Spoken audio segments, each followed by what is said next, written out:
Hello, Framingham, and welcome to Flyer News. I'm Leanna Jacob. And I'm Ben Weiner.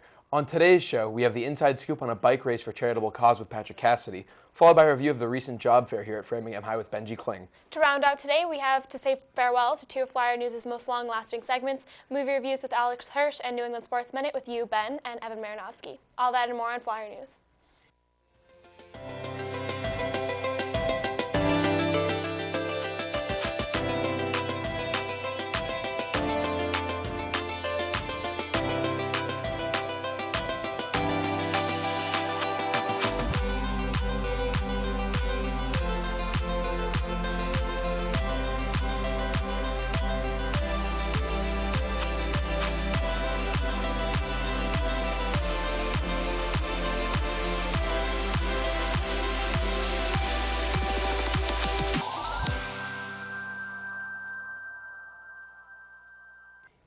Today is Thursday, May 19th, a day 2 with periods running CADGF. As the days dwindle down to classes for seniors, some of our senior segment producers will be creating their last packages for broadcast here at Flyer News. Now it is time to say goodbye to Alex Hirsch's original and beloved segment, Movie Reviews.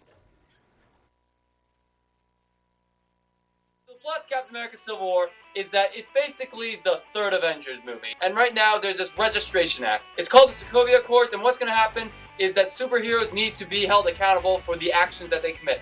Captain America and Iron Man are on opposite sides, and they're going to fight it out with their respective Avengers. So Captain America Civil War was directed by the Russo brothers, and it stars... Well, it has Chris Evans, Robert Downey Jr., and all the other Avengers except Hulk and Thor. The acting in this movie is excellent. You can truly believe that Tony Stark and Steve Rogers used to be friends, and now they have this conflict between them. And there's all these moments where they kind of try to resolve it without violence, and those are some of the best moments in the movie. So Connor, the action. The action scenes in this movie were filmed phenomenally. It depicts superhero fighting in the most realistic way, not in the sense that it's destroying a city with every sneeze, but instead what's happening is that every time that you see the fight, it's on the ground. It feels like a street fight mixed with their personalities and abilities. What did you guys think of it? I really enjoyed this movie. This is, I don't know if I'd give it any particular order. This is definitely top 5 MCU movies. Agreed. And so what about you, Connor? What do you think? Overall, this is a really good movie. I would highly recommend going to see it in theaters. Excellent. But guys, I kind of did like Batman v Superman. What? Mm-hmm. How? Basing it off of the entertainment factor here on the movie. I mean, as long as you enjoy the movie, it should be fine. But I didn't enjoy the movie. I got my tickets for free, and I still wanted a refund. Oh yeah, seriously. Wait, guys! Maybe he's right. Listen, the DC movies, they're not necessarily for us, okay? DC movies have a lot of violence, action, and all of it at the expense of its story, at least in my opinion. But maybe the DC movies, they're not cursed, they're just doing something different. Cheap thrills. Cheap thrills? The cheap thrills are something that doesn't really take talent to produce, but as long as it's there, the movie still has something. That's just it. You don't need to worry about what other people say. If you like a movie, you like a movie. And if you don't like it, you don't like it. It's just all about your opinion. It's just a movie after all. They're just for entertainment. Well, that's just like your opinion, man.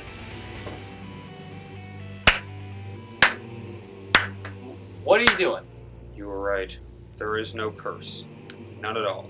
I made the whole thing up. You did what now? Surprised? I probably shouldn't be, given who you are, but why are we here then? To renew my faith in your profession. Flyer News has been recommending movies for years, but the whole time the question has existed in the back of everyone's mind. Why? Why should they listen to you? What about you makes you any different from them? Nothing. Nothing makes us different at all. Exactly. And this is something that everyone should know, so that future generations of film critics can know what they must do, what role they serve. Now the segment that I created can go on stronger than ever. This is your plan the whole time. Well, I wanted to see the gang get back together one last time. This is your last review, isn't it, Alex? Yeah, it is. After today, my contract's up. I'm done. And was this not a fitting end to such a long reign? This isn't over. I don't doubt it, but for now, you have other matters to attend to. My time here is done. We'll meet again. And I look forward to it. Farewell, my proteges. Did Yeah. he just? Yeah, he did. He does that. You're gonna have to get okay. used to it. So now what? Now we close out the show. And who shall have the honors? I think we know who gets that honor. This is my last review, Harrison, and I officially place the show in your hands. So, make me proud. All right, enough of this. You guys are making me feel, man. Well, that was our review for Captain America: Civil War. I'm Harrison Lee. I'm Larry Crawshaw. Connor Collins. Now I'm Alex Hirsch, and everyone, keep loving movies. Yippee-ki-yay.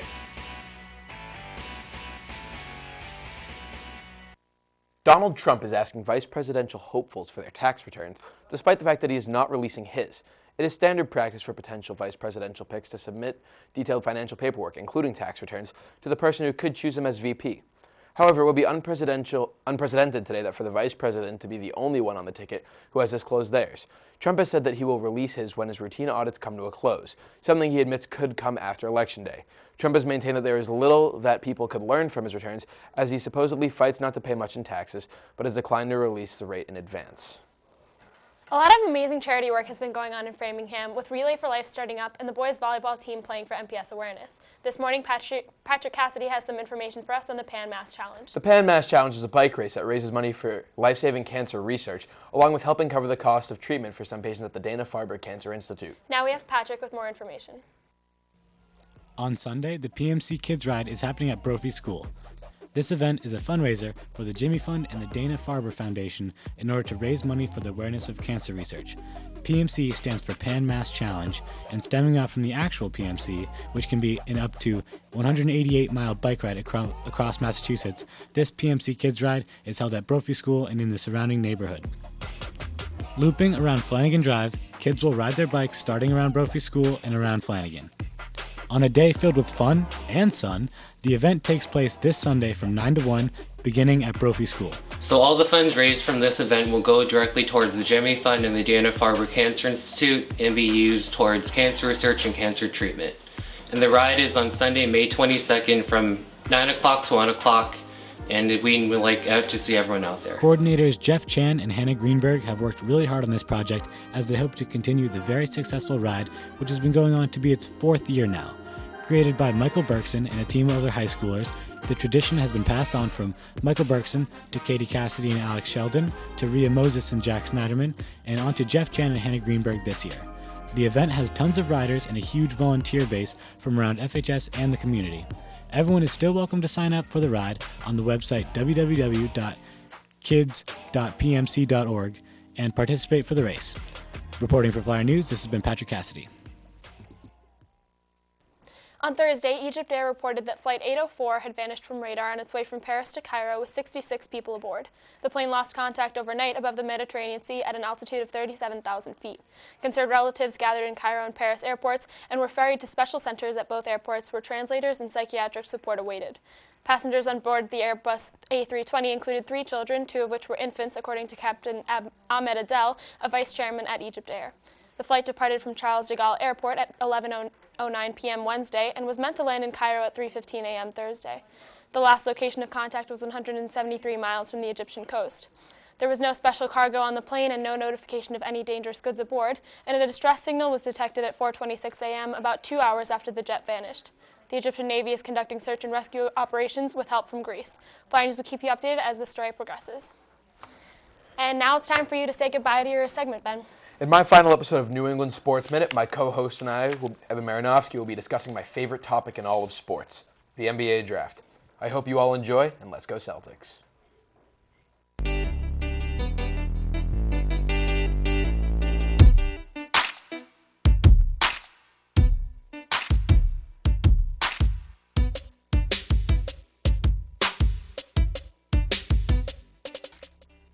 Good morning, Framingham, and welcome to New England Sports Minute. I'm Ben Warren. And I'm Evan Marinofsky. As I'm sure many of you know, on Tuesday night, the Boston Celtics participated in the NBA draft lottery.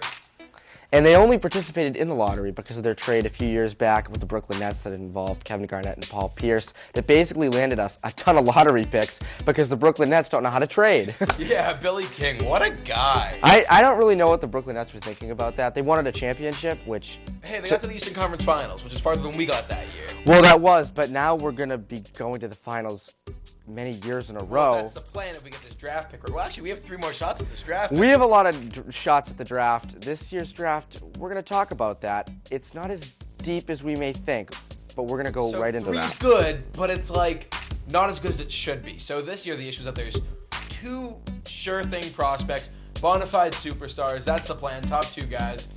And then there's like a couple, they'll be okay. And guess where the Celtics got their pick? The 3 pick. So that's going to be hard to trade. We're going to talk about trading the pick, and we're going to talk about actually picking and keeping the pick all today on New England Sports Minute. So to start things off, Evan, Celtics make the trade. We trade the number 3 pick. What are you thinking? Who do we get? I hope we trade him. I really hope we trade this pick, and I'm looking at DeMarcus Cousins. DeMarcus Cousins is the guy. I was really not set on him till about 5 minutes before the show when I actually realized I wanted Paul George or Jimmy Butler because I looked at their attitudes and I said, well, Paul George and Jimmy Butler may not have the best attitudes in the world, but they're certainly better than DeMarcus Cousins. But then I realized, oh wait, when it comes to big men, who do we have? We have Amir Johnson. And when it comes to power forwards, which is what Paul George is, we have Jay Crowder. I don't really want to replace Jay Crowder. I like Jay Crowder. Jay Crowder, he's great. Jay Crowder's the best. So I would really like to get DeMarcus Cousins. I think when he comes to a culture like the Celtics, he's going to fit in. They have a history. They win. I would be like that too in Sacramento, and I actually have a pretty good attitude. But when it comes to... Sorry. I tried my best. But in the Sacramento, they're a train wreck. There's no communication between the coach, the owner, the front office, the players. Rajon Rondo's on that team. Oh, Need I remind you? That guy. But you got to remember, though, even actually a few years back, the Nets, the Kings owner actually wanted to employ a strategy where they had 1 guy cherry picking at all times and 4 guys on defense. That place is a train wreck. No, honestly, the Sacramento Kings are the Cleveland Browns of the NBA. But that's an improvement. So, what will the Celtics take? If the Celtics keep the pick, I think they're going to take Buddy Hield from Oklahoma. Buddy Hield was one of the best 3-point shooters in college basketball this season. I personally don't think the Celtics need 3-point shooters. I think we have Isaiah Thomas, Avery Bradley, Marcus Smart, Jonas Jerebko, Kelly Olynyk, Jared Sullinger. Plenty of guys who can shoot threes, but everyone feels that it's a need right now as we lost Avery Bradley and Kelly Olynyk in that last series. And they're not consistent with threes. Well, but we were kind of consistent, but people were playing injured and our numbers don't look as good as they should. Celtics were 11th in the league in 3-point attempts, but 28th in percentage, which is kind of rough, but we have players capable of making threes.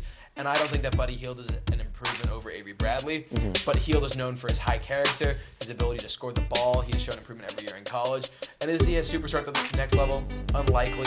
Could he become an 18-point-a-game scorer and a team leader? Definitely. So he's who I think that they will pick. But if it was up to me, the pick is Jaylen Brown out of California. So the thing with Jaylen Brown is he's a little bit raw, very bouncy, athletic, can play the 2 through the 4 position. Reminds me a little bit of Kawhi Leonard coming out of college. I would love to have a Kawhi Leonard on my team. I want 3 of them. I want all of them, however many we can take. I want them. But back to your pick. So the thing with Brown is his jump shot isn't necessarily there, and with all the Golden State Warriors, Stephen Curry hype in the league, the 3-point shot is currently the good thing to have. Everyone wants people who can shoot threes. The go-to. If you can have 13 people on your roster who shoot threes, that's beautiful. And the thing is, Jaylen Brown doesn't do that extremely well. The word is he's going to fall somewhere in the 3 to 7 range. He shouldn't slip past Denver at 7.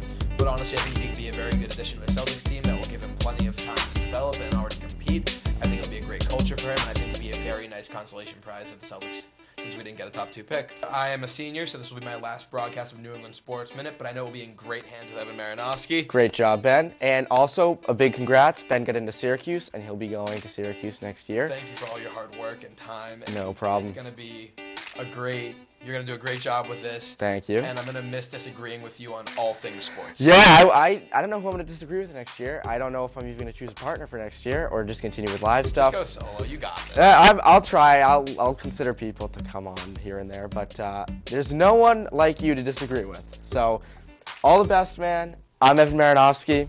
I'm Ben Weiner. This has been New England Sports Minute. Now it's time for us to pledge the flag. Live in studio today, we have Eric Tarlin to lead the pledge. Let's see that now.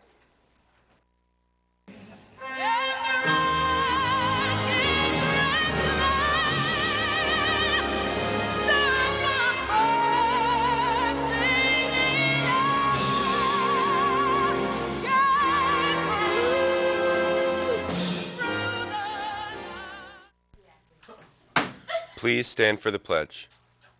I pledge allegiance to the flag of the United States of America and to the republic for which it stands, one nation, under God, indivisible, with liberty and justice for all.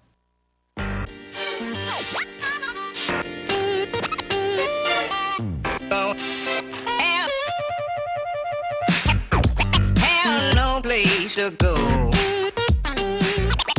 Have no place to go. Darling, have no place to go. Have no place to go. Good morning, FHS. Today is Thursday, May 19th, a day 2 with periods running C, A, D, G, F. Tonight is the Academic Awards Night at 7 in the auditorium, and that's it for me. More announcements. Morning. Good morning. Hey guys, so if you're a senior in NHS, tomorrow is the last day to submit your community service hours. And also another announcement concerning NHS. After the seniors leave, next Thursday, May 26th, we're going to have a charity lip sync battle in the library, Jimmy Fallon style. It's going to be a good time. It's going to be $5 to participate, and then whoever wins the competition, all of the money will go to that person's charity. So again, that's next Thursday after school in the library. Hope you guys can come out. Hi. Good morning. My name is Mrs. McAllister, and I am the advisor for student government. I want to let everybody know that election packets will be available starting today at 2 o'clock. They are new. You'll get a sheet that looks like this. You need to get both of your advisors to sign it and your grade administrator, and teachers will now comment on it. Also, the form that you sign at the end shows that you have a meeting with your advisors. So if you have any questions, see me, Mrs. McAllister, and J004. Thanks. Good morning, Isabella. How are you? Good. How are you? Good. Congratulations to all the sophomores for making it through MCAS. And today is also the Thayer graduation ceremony downtown, so I'm excited to be there as well as Academic Awards Night tonight. Always a fun night. But I also wanted to touch base a little bit. Now that I'm back for a week and having touched base with a number of teachers and a number of students, I do want to have a little bit of a chat about behavior in the hallways and behavior in the school in general. I want to remind everybody that part of the reason why I love Framingham is really because of the student population here. The respect that the students have here, the diversity that students have here, and unfortunately what I've been hearing is that lately we haven't been as respectful as we can be. So I want to remind you, and there are smaller situations that have blown up, I want to remind you to be conscious to treat other people as you want them to treat you. As basic as that seems, if we all live by that rule, we'll have a much more community feel to this building.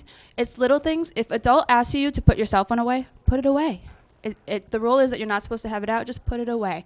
Please do not make a mountain out of a molehill, okay? And I want to remind everybody that if an adult in this building asks you for your name, you need to give your name. It's something that we take very seriously because it compromises the safety of this building. So if you do not give your name, you can, at minimum, expect a suspension. Okay, so make sure that you're giving your name and have faith that it's going to end up in a situation when you're going to have time to sit down and talk with another adult, okay? And somebody will hear you out. But in the moment, give your name, okay? I think that's it for me. Hopefully, tomorrow's last day for seniors. It's Hawaiian Day. Yes. I'm looking forward to wearing my Hawaiian shirt. And I think that's it for me. Have a good day. It's period C, guys.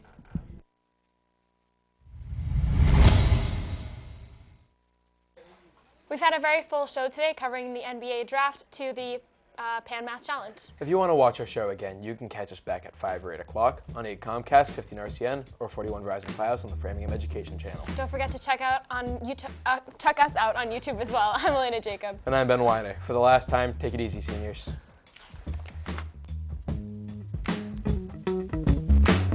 I'm coming over, save me down at the station by the lane with my hands in my pocket, jingling a wish coin that I stole from the fountain that was down on the cares in the world. When I get older, climbing up on the back porch fence just to see the dogs running.